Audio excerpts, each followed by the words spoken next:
ओम ऐं ह्रीं क्लीं चामुंडै विचे। हार्दिक स्वागत है आप सबका।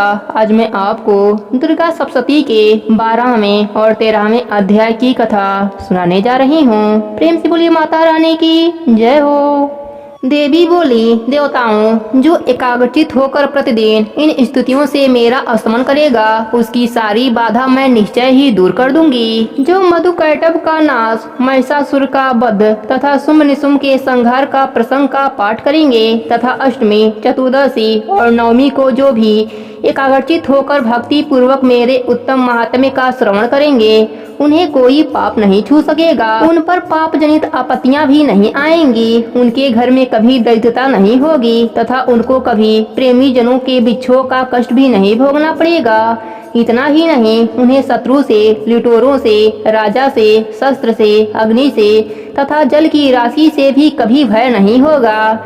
इसलिए सबको एकाग्रचित होकर भक्ति पूर्वक मेरे इस महात्म्य को सदा पढ़ना या सुनना चाहिए। यह परम कल्याण कारक है। मेरा महात्म्य महामारी जनित समस्त उपद्रवों तथा आध्यात्मिक आदि तीनों प्रकार के उत्पादों को शांत करने वाला है। मेरे जिस मंदिर में प्रतिदिन विधि पूर्वक मेरे इस महात्म्य का पाठ किया जाता है उस स्थान को मैं कभी नहीं छोड़ती।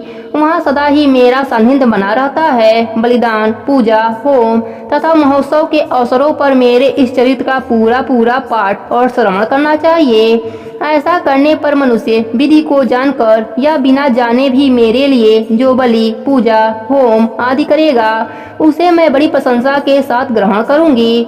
शरत काल में जो वार्षिक महापूजा की जाती है उस अवसर पर जो मेरे इस महात्म्य को भक्ति पूर्वक सुनेगा वह मनुष्य मेरे प्रसाद से सब बाधाओं से मुक्त तथा धन्य धन एवं पुत्र से संपन्न होगा।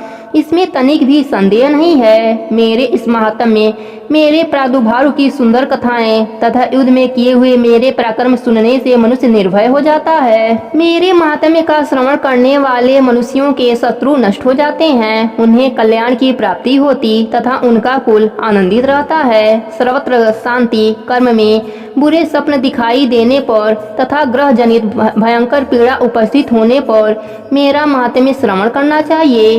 इससे सब विघ्न तथा भयंकर ग्रह पीड़ाएं शांत हो जाती है और मनुष्यों द्वारा देखा हुआ दुस्वप्न शुभ स्वप्न में परिवर्तन हो जाता है। बाल ग्रहों से आक्रांत हुए बालकों के लिए यह महात्म्य शांति कारक है तथा मनुष्यों के संगठन में फूट होने पर यह अच्छी प्रकार मित्रता कराने वाला है। यह महात्म्य समस्त दुराचारियों के बल का नाश करने वाला है। इसके पाठ मात्र से राक्षसों, भूतों और पिशाचों का नाश हो जाता है।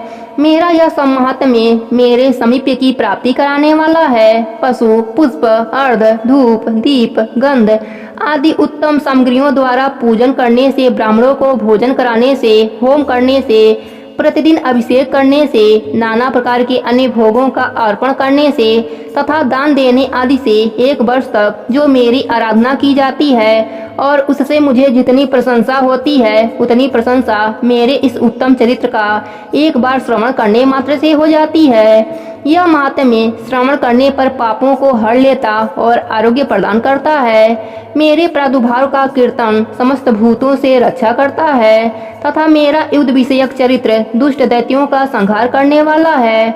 इसके श्रवण करने पर मनुष्यों को शत्रु का भय नहीं रहता। देवताओं, तुमने और महर्षियों ने जो मेरी स्तुतियां की हैं तथा ब्रह्मा जी ने जो स्तुतियां की हैं वे सभी कल्याणमयी बुद्धि प्रदान करती हैं। वन में, सूने मार्ग में अथवा दावानल में घिर जाने पर, निर्जन स्थान में लुटेरों के दाव में पड़ जाने पर या शत्रुओं से पकड़े जाने पर अथवा जंगल में सिंह, व्याघ्र या जंगली हाथियों के पीछा करने पर, कुपित राजा के आदेश से वध या बंधन के स्थान में ले जाने पर अथवा महासागर में नाव पर बैठने के बाद भारी तूफान से नाव के डगमग होने पर और अत्यंत भयंकर युद्ध में शास्त्रों का प्रहार होने पर अथवा वेदना से पीड़ित होने पर, किंबहुना सभी भयानक बाधाओं के उपस्थित होने पर जो मेरे इस चरित्र का स्मरण करता है वह मनुष्य संकट से मुक्त हो जाता है।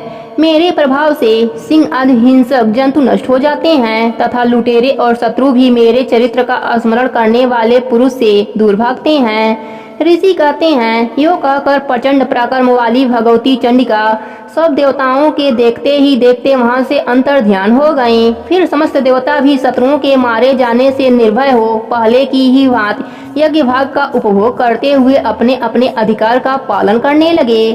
संसार का विघ्नस्व करने वाले महाभयंकर अतुल पराक्रमी देव शत्रु शंभु तथा महाबली निशुंभ के युद्ध में देवी द्वारा मारे जाने पर शेष दैत्य पाताल लोक में चले आए। राजन, इस प्रकार भगवती अंबिका देवी नित्य होती हुई भी पुनः पुनः प्रकट होकर जगत की रक्षा करती हैं। वे ही इस विश्व को मोहित करती, वे ही जगत को जन्म देती तथा वे ही प्रार्थना करने पर संतुष्ट हो विज्ञान एवं समृद्धि प्रदान करती हैं। राजन, महाप्रलय के समय महामारी का स्वरूप धारण करने वाली वे महाकाली ही इस समस्त ब्रह्मांड में व्याप्त हैं। वे ही समय समय पर महामारी होती हैं। वे ही स्वयं अजन्मा होती हुई भी सृष्टि के रूप में प्रकट होती हैं।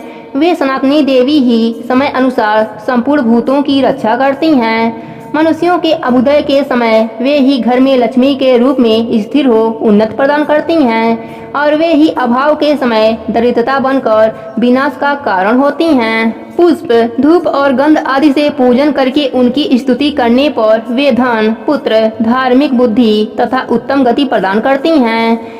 यहीं पर 12वें अध्याय की कथा समाप्त होती है। प्रेम से बोलिए माता रानी की जय हो। ऋषि कहते हैं, राजन, इस प्रकार मैंने तुमसे देवी के उत्तम महात्म्य का वर्णन किया जो इस जगत को धारण करती हैं।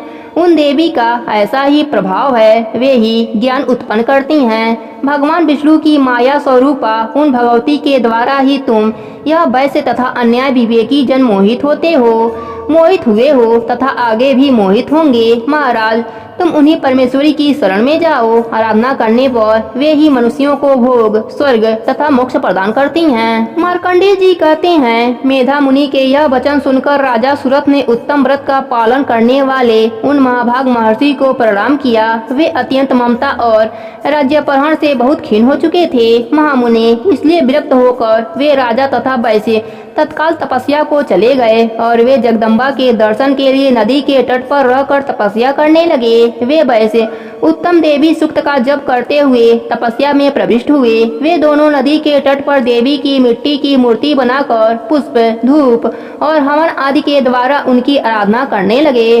उन्होंने पहले तो आहार को धीरे धीरे कम किया, फिर बिल्कुल निराहार रहकर देवी में ही मन लगाए एकाग्रता पूर्वक उनका चिंतन आरंभ किया। वे दोनों अपने शरीर के रक्त से प्रोक्षित बलि देते हुए लगातार 3 वर्ष तक संयम पूर्वक आराधना करते रहे। इस पर प्रसन्न होकर जगत को धारण करने वाली चंडिका देवी ने प्रत्यक्ष दर्शन देकर कहा। देवी बोली, राजन तथा अपने कुल को आनंदित करने वाले वैश्य, तुम लोग जिस वस्तु की अभिलाषा रखते हो वह मुझसे मांगो, मैं संतुष्ट हूँ, अतः तुम्हें सब कुछ दूंगी। मार्कंडेय जी कहते हैं, तब राजा ने दूसरे जन्म में नष्ट न होने वाला राज्य मांगा तथा इस जन्म में भी शत्रुओं की सेनाओं को बलपूर्वक नष्ट करके पुनः अपना राज्य प्राप्त कर लेने का वरदान मांगा। वैश्य का चित्त संसार की ओर से खिन्न एवं विरक्त हो चुका था और वे बड़े बुद्धिमान थे, अतः उस समय उन्होंने तो ममता और अहंता रूप आसक्ति का नाश करने वाला ज्ञान मांगा। देवी बोली, राजन, तुम थोड़े ही दिनों में शत्रुओं को मारकर अपना राज्य प्राप्त कर लोगे।